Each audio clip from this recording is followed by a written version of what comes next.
अस्सलामुअलैकुम वरहमतुल्लाहि वबरकातुह। नाज़रीन, इस्तक़बाल है आपके अपने ही चैनल इरशाद स्टूडियो टीवी में। मैं फ़िर हाज़िर हो गया हूँ आपके साथ एक नई वीडियो के साथ, जो होने वाला है आपके साथ बहुत ही ख़ास। तो आप बने रहिए हमारे साथ।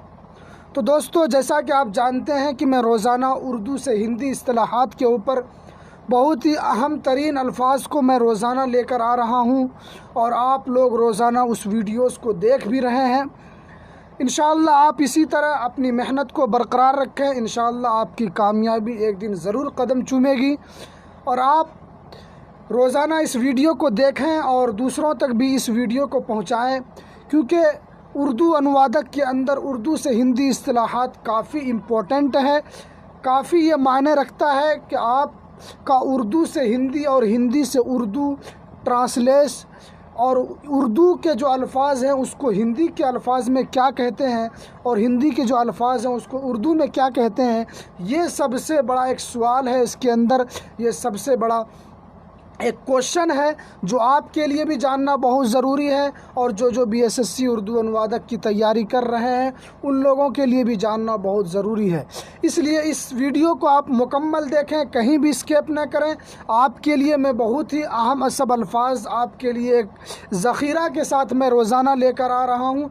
आप रोज़ाना वीडियोस को देखें, इंशाअल्लाह आपके साथ इन अल्फाज का ज़ख़ीरा हो जाएगा।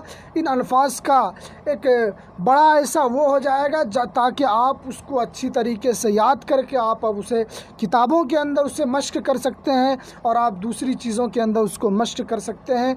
तो मैं आपसे गुजारिश करूंगा वीडियो शुरू करने से पहले कि अगर आपने हमारे चैनल को सब्सक्राइब नहीं किया है तो सब्सक्राइब कर दें, और बेल के ऑल के नोटिफिकेशन को दबा दें, ताकि आप हमारी हर वीडियोस की ख़बर से बाखबर रह सकें, कोई वीडियोस आपसे छूटे ना पाए। इसीलिए मैं रोज़ाना, मेरा मकसद यही है कि आप लोग रोज़ाना इस वीडियो को देखें और आप इसके ऊपर मेहनत के साथ, लगन के साथ, तवज्जो के साथ आप इसके ऊपर मेहनत करें। तो चलिए वीडियो की करते हैं शुरुआत। मैंने इससे पहले 6 पार्ट मैंने इससे पहले 7 पार्ट इसका बना दिया है। अगर आपने नहीं देखा है तो मैं इसका लिंक डिस्क्रिप्शन में डाल दूंगा, आप वहां से जाकर मुकम्मल वीडियोस को देख सकते हैं।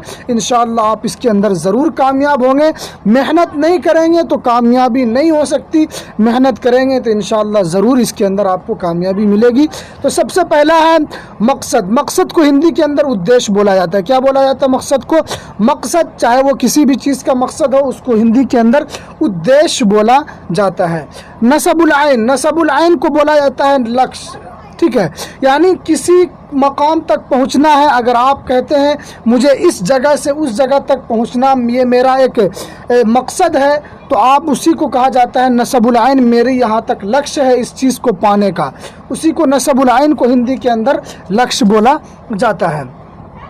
उसके बाद देखिए मंशूर। मंशूर को क्या बोला जाता है? मंशूर को बोला जाता है घोषणा पत्र। मंशूर को क्या बोला जाता है? घोषणा पत्र। मैं आपको अलग अलग करके बताऊंगा ताकि आप इसको समझें। रोजगार, रोजगार को हिंदी के अंदर क्या बोला जाता है?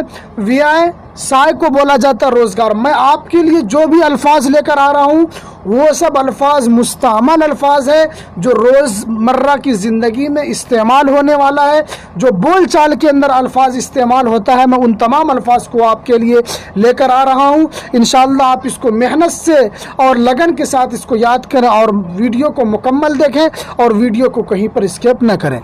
उसके बाद देखिए, उसके बाद तिजारत। तिजारत को क्या बोलते हैं? तिजारत को व्यापार बोला जाता है।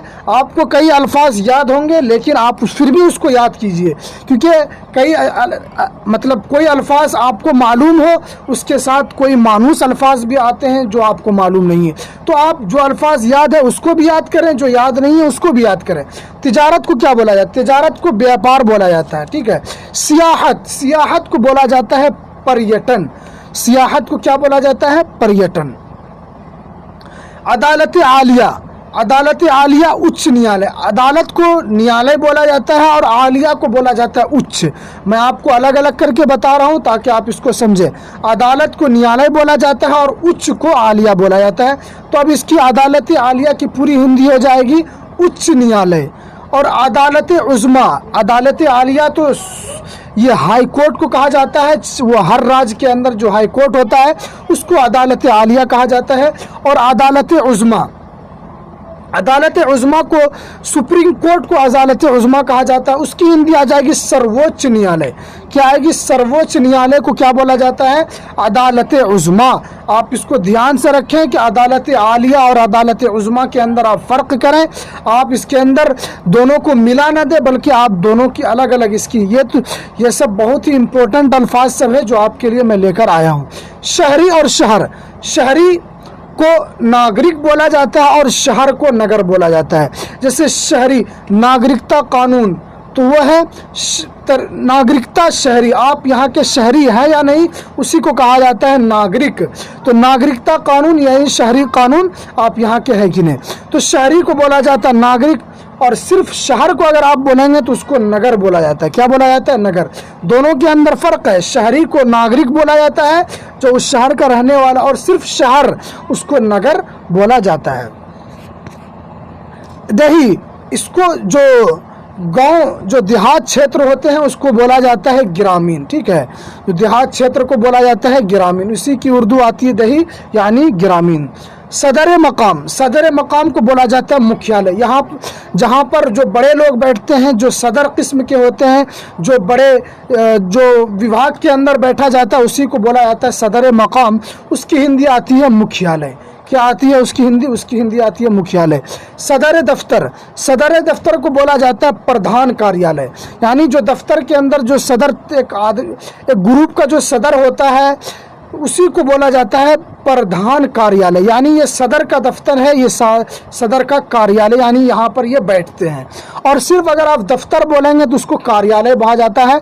ठीक है, उसके बाद देखिए दारुल मुताला, दारुल मुताला को बोला जाता है वाचनालय। ठीक है, दारुल मुताला को बोला जाता है वाचनालय। और खाका को बोला जाता है प्रारूप, खाका को बोला जाता है प्रारूप। किसी भी चीज़ का खाका हो, यानी एक घर का नक्शा है, नक्शे को भी कहा जाता है खाका, उसी नक्शे को कहा जाता है। यह घर का खाका है, मस्जिद का खाका है, और या वो किसी भी चीज़ का खाका हो तो उसी को कहा जाता है प्रारूप। ठीक है, और मंजूरी, मंजूरी को बोला जाता है अनुमोदन स्वीकृति। मंजूरी अनुमोदन दोनों एक ही है, दोनों अलग नहीं है, बल्कि दोनों की हिंदी इन्होंने अलग अलग करके दिया है। अफसर, अफसर को बोला जाता है पदाधिकारी। यानी जो अफसर किस्म के होते हैं उसको क्या बोला जाता है? पदाधिकारी। यहाँ पर एक पदाधिकारी मौजूद थे, यहाँ पर एक बड़े अफसर मौजूद थे, उसी को अफसर को पदाधिकारी बोला जाता है। उसके बाद देखिए हाकिम मजिस्ट्रेट, हाकिम मजिस्ट्रेट। ठीक है, दंडाधिकारी को बोला जाता है दंडाधिकारी को हाकिम मजिस्ट्रेट कहा जाता है। और मुंसिफ को बोला जाता है न्यायाधीश। यानी जो इंसाफ करने वाला है उसको न्यायाधीश कहा जाता है। बहाली, बहाली को हिंदी के अंदर बोला जाता है नियुक्ति, नियुक्ति को बोला जाता है हिंदी के अंदर बहाली। तीनों का मैंने बताया, मुंसिफ को न्यायाधीश बोला जाता है और बहाली को क्या बोला जाता है? नियुक्ति। तकर्रुर, तकर्रुर को बोला जाता है पदस्थापन। ठीक है, पदस्थापन को तकर्रुर कहा जाता है।